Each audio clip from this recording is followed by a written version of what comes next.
bertakwa di antara kamu sekalian. Maka pada kesempatan ini jamaah salat Id yang saya hormati, mari keimanan dan ketakwaan kita bukan hanya sekedar sebagai lip speak, bukan hanya sekedar basa-basi, akan tetapi diwujudkan, dipraktekkan, diimplementasikan di dalam kehidupan nyata.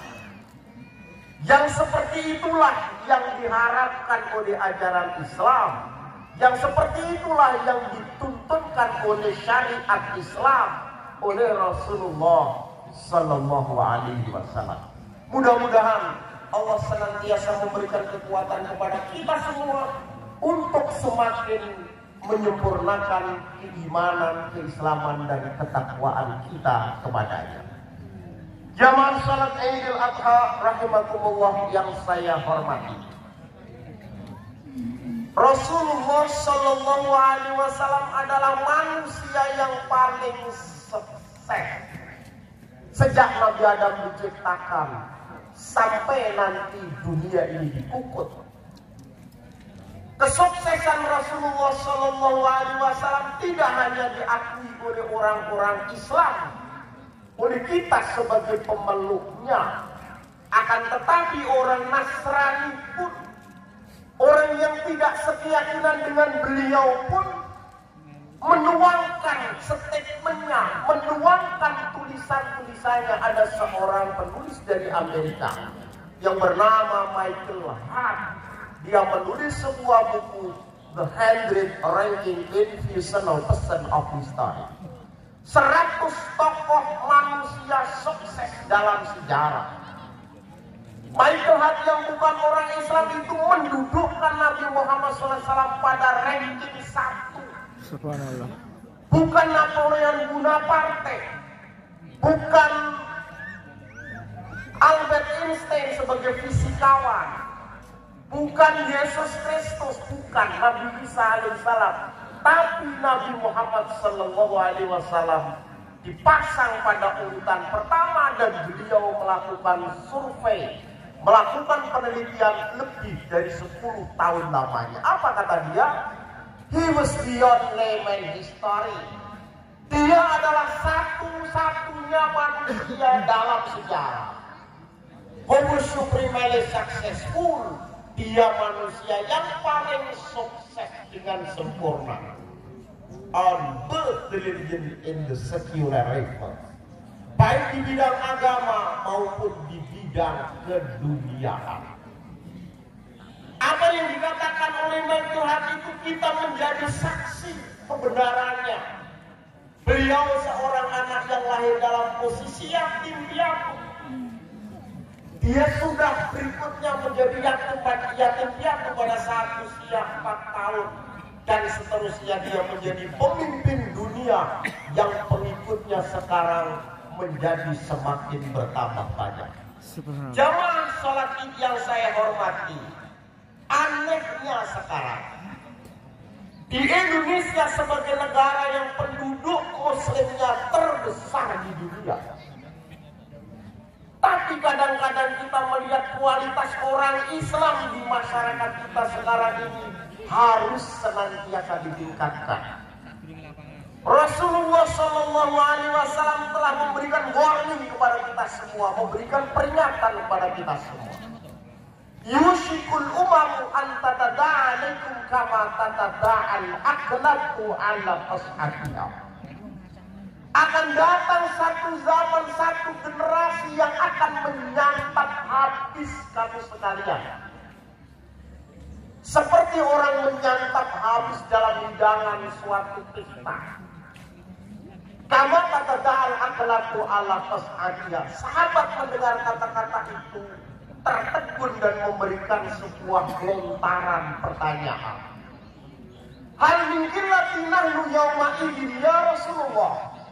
Hal itu terjadi apakah karena jumlah kami yang minoritas wahai Rasulullah? Rasul menjawab dengan tegas, la, tidak. Bal antum yauma idzin katsiruna. Jumlah kamu pada saat itu mayoritas. Bahkan mayoritasnya bukan hanya 10-20%, tapi mayoritasnya di atas 85%. Subhanallah. Walakinakum ghusa'un ka ghusa'i saili. Kenapa sampai terjadi begitu? Akan tetapi kamu sekalian itu tidak lebih dari buih yang ada di atas lautan. Dia tidak berbobot, dia tidak berdaya, dia sangat-sangat mengikuti arus. Kalau gelombang terlepas ke utara, dia ikut hanyut ke utara. Kalau ke selatan, dia ikut ke selatan. Kalau barat, dia ikut ke barat. Kalau timur, dia ikut ke timur. Walakinnakum ghusa'un ka ghusa'is sail. Wa la yanza'allahu aduwakum al-mahabbah. Sehingga musuh-musuhmu, lawan-lawanmu, orang-orang yang membencimu itu akan menjadi tidak memiliki rasa segan, tidak memiliki rasa takut kepadamu. Wala yanza'allahu fi qulubihimul wahn. Wala yakzifanna fi qulubihimul wahn. Dan kamu sekalian terkena penyakit wahan. Walahul wahnu ya Rasulullah. Apakah wahan itu ya Rasulullah? Hubbud dunya wa karahiyatul maut. Jamaah salat yang saya hormati, pada kesempatan ini saya ingatkan kepada kita semua. Orang kadang-kadang dipedayakan dengan keinginan-keinginan dunia. Seolah-olah kalau tidak menjadi pejabat itu menjadi kiamat. Sehingga kata-katanya ikut arus. Hanya sekedar mengikuti dan mengikuti, dia tidak punya prinsip. Naudzubillah, kita yang jumlahnya mayoritas menjadi orang-orang yang tidak bisa menentukan apa-apa. Semua dikuasai oleh kekuasaan politik, apapun ditentukan oleh yang namanya politik. Memang kita paham bahwa di dunia ini tidak ada yang tidak dipengaruhi oleh politik.